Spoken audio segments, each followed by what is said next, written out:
नमस्कार जी। नमस्कार जी। क्या शुभ नाम है जी आपका? मेरा नाम महेंद्र दास है। गांव धनाना, जिला सोनीपत, हरियाणा का रहने वाला हूं और मैं संत रामपाल जी का छोटा भाई हूं नाते में। संत रामपाल जी महाराज की शरण में आने से पहले आप कौन सी भक्ति करते थे? वैसे तो भक्ति की रुचि बचपन से ही थी। फिर महाराज जी का बचपन से ही साथ मिलने से हनुमान जी की भक्ति, भगवान शिव के व्रत रखना, शिवलिंग पे जल चढ़ाना, वह भगवान विष्णु जी को विशेष रूप से मानता था, भगवान श्री कृष्ण जी को। जो हम हिंदू लोग करते हैं वही भक्ति हम करते थे। फिर मैं नौकरी लग गया, गुरु जी संत रामपाल जी से मैं दूर हो गया। मैं चंडीगढ़ रहा 8 साल, वहाँ जाकर के रुचि भी खत्म हो गई। संत रामपाल जी महाराज की शरण में कैसे आए? फिर मैं 1991 में मैं चंडीगढ़ से रोहतक आ गया और एसपी रोहतक का मैं ड्राइवर लग गया। मेरी पुलिस डिपार्टमेंट में नौकरी थी और महाराज जी पहले सिरसा वगैरह में पोस्टेड थे, जूनियर इंजीनियर की, और गुरुजी फिर रोहतक में पोस्टेड हो गए। रोहतक में पोस्टेड हो गए गुरुजी, और फिर मिलना जुलना शुरू हो गया। और गुरुजी लंच टाइम में मेरे पास रोजाना आते थे, लगभग 4 महीने लगातार आए और सत्संग की, भक्ति की बातें बताने लगे कि भक्ति करनी चाहिए, भक्ति से दुख दूर होते हैं, सुख मिलता है, मोक्ष मिलता है। लेकिन मेरी रुचि विशेष नहीं थी और मैं महाराज जी को मना भी नहीं कर सकता था कि मेरे पास क्यों आए, क्यों बड़े भाई साहब थे। तो मैं अंदर से दुखी बहुत था कि रात को ड्यूटी करते हैं, दिन में ये आगे बैठ जाते हैं। लेकिन एक दिन मैंने कह ही दिया कि भक्ति में कुछ नहीं रखा, काम करो और बच्चों का पालन पोषण करो, इससे बड़ी कोई भक्ति नहीं है। फिर गुरु जी ने धीरे धीरे आना बंद कर दिया। फिर मेरे जीवन में एक ऐसी घटना घटी, 1992 की बात है, कि मैं एक DIG को लेकर के मधुबन गया हुआ था, पुलिस ट्रेनिंग सेंटर के अंदर। रात को वहाँ ठहरे, मैं सुबह सोकर उठा तो मैंने देखा, मैं चारपाई पर लेटा हुआ, मेरी आंखें खुल गई। तो लेटे लेटे मैं क्या देख रहा हूँ कि मेरे पैरों की तरफ उस मकान यानी कमरे में 2 खिड़कियाँ थी। एक खिड़की में महाराज जी कम से कम 8-10 फीट ऊपर आसमान में बैठे हैं। वो सीन मुझे आज तक याद है। काले रंग के चश्मे लगा रखे थे, लाइनिंग वाला शर्ट, काली पैंट, और ऐसे बैठे हैं जैसे पद्मासन होता है, हाथ जोड़कर। तो संत रामपाल जी की तरफ 2 पैर दिखाई दे रहे हैं, घुटने से नीचे बिल्कुल लाल रंग के, जैसे सूर्य सुबह निकलता है। तो मैं देख कर डर गया। मैंने अपनी घड़ी देखी, द्वार पे एक घड़ी लगी हुई थी, उसको देखा भी 7 बज गए हैं। दूसरी खिड़की से देखा तो शहतूत का पेड़ है, चिड़िया बैठी हैं। लेकिन मैं ये सीन क्या देख रहा हूँ, कम से कम 5 मिनट मैंने सीन को देखा। तो मैं डर गया कि मैंने समझा कि भाई कहीं गुरुजी मर गए हैं, उनकी आत्मा मुझे मिलने के लिए आ रही है। उसमें फ़ोन भी नहीं थे, मैं DIG को बोल भी नहीं सकता था कि मेरा भाई मर गए हैं। तो मैं बहुत चिंतित हो गया। हम 1 बजे मधुबन से रोहतक के लिए चले, हम लोग 3 बजे वहाँ पहुँच गए। मैं गाड़ी खड़ी करके सीधा मकान पे गया, गुरुजी के मकान के ऊपर। तो जाके मैंने देखा गुरुजी ठीक ठाक मिले, मन में शांति हुई। तो गुरुजी ने पूछा भी कैसे आना हुआ आज दिन में, कैसे टाइम मिल गया। तो मैंने घटना के बारे में बताया। मैंने कहा जी मैंने तो ऐसे ऐसे एक घटना देखी सुबह सुबह, मैं डर गया कहीं आप मर ना गए हो। तो महाराज जी ने कहा कि मेरे स्वरूप में कबीर परमेश्वर आए थे और अब आपको भक्ति मिल जाएगी। तो मैंने कहा जी मैं तो ड्रिंक्स वगैरह कर लेता हूँ, वो छूटती नहीं, भक्ति कैसे करूँगा। तो गुरु जी ने कहा जा आज के बाद नहीं पिएगा। तो उनके एक शब्द से ऐसी दीवार खड़ी होगी कि आज 1992 की बात है, आज 2013 हो गया, यानी लगभग 21 वर्ष हो गए। वो आज तक मैंने शराब को छुआ तक नहीं है। तो उसके बाद गुरुजी ने अपने गुरुजी से मुझे नाम दिलवाया, संत राम देवानंद जी महाराज से। उस समय गुरुजी को आज्ञा नहीं थी नाम की। मैं भक्ति में ज़रूर लगा क्योंकि महाराज जी बताते थे कबीर साहब पूर्ण परमात्मा हैं, इनसे सबसे ऊपर हैं। तो मैंने उनको उदाहरण दिया कि पुलिस में तो ऐसे होता है, उसमें पुलिस वाले बहुत नाजायज़ किया करते। कोई कहता मैं फलांगा सिपारसी हूँ, उसको पकड़ लिया तो उसकी कुटाई कर देते थे, फ़ोन आता छोड़ देते, हमें नहीं पता जी आपका था। कहीं ऐसा ना हो कि ये नीचे देव देवता हमें कूट दें और जब तो कबीर साहब ऊपर से आए। लेकिन मैं लगा जरूर रहा, लेकिन विशेष विश्वास नहीं था भी कबीर साहब पूर्ण परमात्मा है। तो महाराज जी ने कहा कि आप ये नाम जपते रहो, इन नाम से आपका विश्वास हो जाएगा। तो फिर 1994 में गुरुजी को आज्ञा होगी नाम की, फिर महाराज जी ने दोबारा से हमारे को नाम दिए, फिर सार नाम दिया, मैं भक्ति में लगा रहा। लेकिन कबीर साहब के बारे में मैं पूछता था कि वेदों में दिखाओ, गीता जी में दिखाओ, तो महाराज जी कहते समय आने तो सब कुछ दिखाऊंगा मैं, अब ये करते रहो। तो फिर ऐसी घटना घटी कि एक दिन मैं सोया हुआ था और मेरी आत्मा निकल के ऊपर ब्रह्मांड में चली गई, बहुत ऊंचाई पर।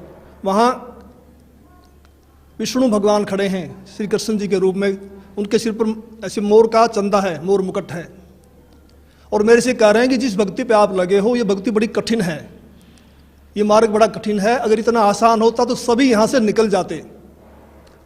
और एक बात का ख्याल रखना, मेरे भक्तों को मत तोड़ना। जैसे मेरी आत्मा, मेरा सूक्ष्म शरीर मेरे शरीर में आया तो मेरी आँख खोली तो मेरा सारा शरीर पसीने से भीगा हुआ था, और मैं बिल्कुल सर्दी का महीना था, मैंने कपड़े चेंज किए पसीना पोंछकर, और मैं सुबह उठ करके अपनी ड्यूटी पे आया तो महाराज जी से मुलाकात हुई। मैंने महाराज जी को बताया कि ऐसे ऐसे घटना घटी रात को। तो महाराज जी ने कहा कि आपको विश्वास नहीं हो रहा था कबीर साहब के बारे में, और आप कृष्ण जी को ज़्यादा मानते थे, इसीलिए कृष्ण जी के मुख से ही आपसे कहलवा दिया गया है कि ऊपर और शक्ति है और रास्ता है। तो उस दिन के बाद मैंने पीछे मुड़ के नहीं देखा, और फिर मैं सही ढंग से भक्ति करने लगा। सर, संत रामपाल जी महाराज से नाम उपदेश लेने के बाद आपको क्या क्या लाभ हुआ? पहले मैं संसारिक लाभ बताऊंगा आपको, खासकर शरीर के लिए। जब मैंने गुरु जी को गुरु धारण कर लिया और मैं भक्ति करने लगा, लगभग 1999 की बात है, उस समय मेरी आयु 41 वर्ष थी, 41 ईयर, और अब मेरी 55 साल की हो चुकी है, 55 ईयर्स ओल्ड।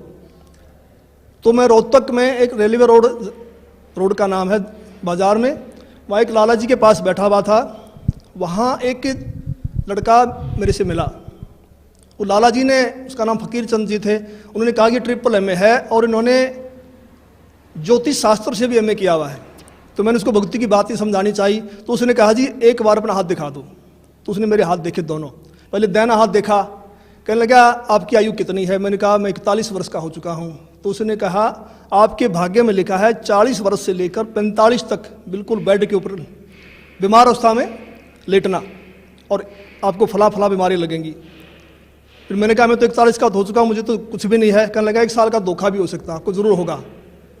तो मैं कुछ चिंतित तो हुआ, लेकिन फिर उसने मेरा बायां हाथ देखा और कहने लगा आपकी पत्नी जिंदा है? मैंने कहा वो तो जिंदा है। कहता हो ही नहीं सकता। मैंने कहा मैं सुबह घर से आया था जब तू जिंदा थी, अब मर गई हो तो मैं कुछ कह नहीं सकता।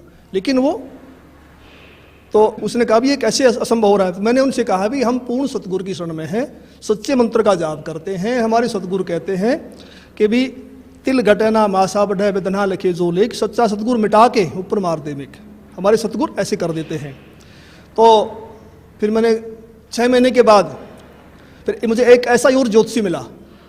मैं जैसे पुलिस लाइन में गाड़ी का वायरलेस सेट ठीक करवाने के लिए गया, उस वर्कशॉप में एक इंस्पेक्टर थे इंचार्ज, वो अपनी टेबल पर ज्योतिष शास्त्र की किताब खोल के बैठे हुए थे। मैंने उनसे वही प्रश्न किया भी इसमें क्या रखा, भक्ति करो ना सच्चे नाम की। डिस्कस हुई हमारी। उसने कहा भगत जी ऐसी बात नहीं है, ये पूर्व जन्म के लेख होते हैं, भक्ति अलग चीज़ है, ये भी सत्य होते हैं। तो उसने मेरे फिर हाथ देख लिए, मेरे जो बातें उसने बताई थी वही बातें उसी ने दोहराई। तो फिर मैंने गुरु जी से प्रार्थना की, मैंने कहा जी ऐसे ऐसे बताया दो ने। तो संत रामपाल जी कहने लगे कुछ नहीं होगा, परमात्मा लेखों को मिटा देता, भक्ति करो। तो संत रामपाल जी की दया से, इनकी सच्ची भक्ति से उस पीरियड के दौरान मेरे को जुकाम तक नहीं हुआ, बुखार तक नहीं लगा। और आज मैं 55 वर्ष का हो चुका हूँ, मेरी पत्नी भी जिंदा है। और मेरी जो घरवाली थी उनका नाम राजबाला है, और वो भक्ति में विशेष रुचि नहीं रखती थी, वो किसी को भी नहीं मानती थी, बस अपने काम धंधा करती थी। तो एक बार 2004 की बात है, उसकी दोनों उंगलियां सुन्न हो गई दाहिने हाथ की। वो मेरे से कहने लगी मुझे दिखा नहीं तो हाथ सूख जाएगा। को पड़ोस के कह रहे थे एक हाथ सूख गया, ऐसे ही बीमारी लग गई थी। तो मैं रोहतक में रेडियो स्टेशन के पास गुप्ता जी हैं डॉक्टर हड्डियों के, उनके पास उनको लेके गया। उन्होंने बताया कि उसकी ये गर्दन के पास नसें होती हैं, नस दब गई है। तो उन्होंने एक्सरे लिया, दवाई दे दी, 2 महीने इलाज चलता रहा, कोई फ़र्क नहीं पड़ा। तो मैंने अंदर गुरु जी से प्रार्थना की, संत रामपाल जी से भक्ति करते समय कि गुरु जी अगर ये हाथ सूख गया तो बुढ़ापे में हम तो रोटी बगैर भी रह जाएंगे, परेशान होगी, तो दया करो। तो जैसे मेरा ध्यान लगा हुआ था, सुमन करते करते वैसे आंख बंद हो गई, तो मुझे गुरु जी खड़े दिखाई दिए और कहा कुछ नहीं होगा बेटा, ठीक हो जाएगी। तो मैं कुछ दिन के बाद ड्यूटी से छुट्टी लेकर घर गया। मैंने उससे पूछा भी आपकी उंगलियां ठीक हो गई? उसने कहा वो तो ठीक होगी। मैंने कहा ये गुरुजी ने की है, मैंने प्रार्थना की थी। कह लगे नहीं मैं तो दवाई से ठीक हुई हूँ। तो मुझे बड़ी निराशा हुई। तो कुछ यानी 2005 में उसके दाहिने पैर में बहुत जोर का दर्द शुरू हो गया। मैं उसी डॉक्टर के पास फिर लेके गया, गुप्ता जी के पास। गुप्ता जी ने फिर एक्सरे किया, फिर कहा भी रीढ़ की हड्डी की नस दब गई है, इसलिए उससे पेन है। उसने दवाइयाँ दे दी 1 सप्ताह की। मैं दवाई दिलवा करके बरवाला में सत्संग चल रहा था गुरुजी का, उसमें आ गया। तो उसने फ़ोन करवाया चौथे दिन, कह लगी मुझे कोई आराम नहीं है और मैं तो मर रही हूँ, तो तू सत्संग में धक्के खाता फिर रहा है, क्या रखा है सत्संग में, आ करके मुझे दवाई दिलवा। तो मैं गुप्ता जी के पास गया वहाँ, उसका रिकॉर्ड लेकर के। गुप्ता जी ने कहा भी अब तो इसका ऑपरेशन होगा और कोई इलाज नहीं है। तो ऊपर से इलेक्शन थे हरियाणा में 2005 फरवरी में। तो मैंने कहा जी 1 सप्ताह इलेक्शन का, हमें छुट्टी नहीं मिलेगी, आप ऐसा कर दो, ऐसे इंजेक्शन लिख दो, कितने ही महंगे हैं, तो 10 दिन निकाल दें, फिर मैं ऑपरेशन करा लूँगा। तो उन्होंने इंजेक्शन लिख दिया। मैं दवाई लेकर के पुलिस लाइन में जाके अपने बॉक्स में रख दिए। सुबह ड्यूटी करके फिर जाऊँगा घर। तो मैं रात को 2 बजे उठा, तो मुझे बड़ी वही चिंता हो गई भी क्या होगा, तो बड़ी रो रही है, बड़ी तकलीफ है उसको। तो मैं भक्ति करके सुबह का नित्य नियम करके अपने सुमन करके मैं दोबारा सो गया।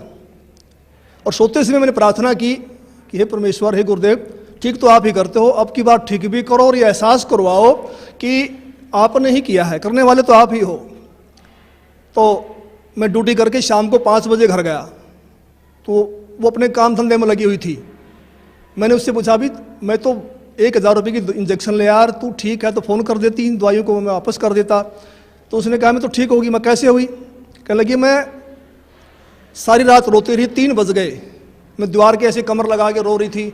तो मुझे गुरुजी दिखाई दिए, मेरी आंख बंद हुई कुछ सेकंड के लिए। तो गुरुजी ने ऐसे हाथ किया, ठीक हो जाएगी बेटी, कोई बात नहीं। कहता उसी समय मेरा रोग बिल्कुल ख़त्म हो गया। तो फिर मैंने कहा अब तो भक्ति करेगी ना? कहने लगी हाँ अब करूँगी। तो आज तक उसको दर्द दोबारा नहीं हुआ है। और अनेक गुरुजी ने हमें सुख दिए। सबसे बड़ा तो मानसिक सुख होता है, मानसिक शांति, वो हमारे को संपूर्ण रूप से मिली हुई है। एक दिन संत रामपाल जी करनाल के अंदर एक भगत के घर गए हुए थे। हाँ, सतगुरु जी ने 3.5 घंटे के लगभग सत्संग किया।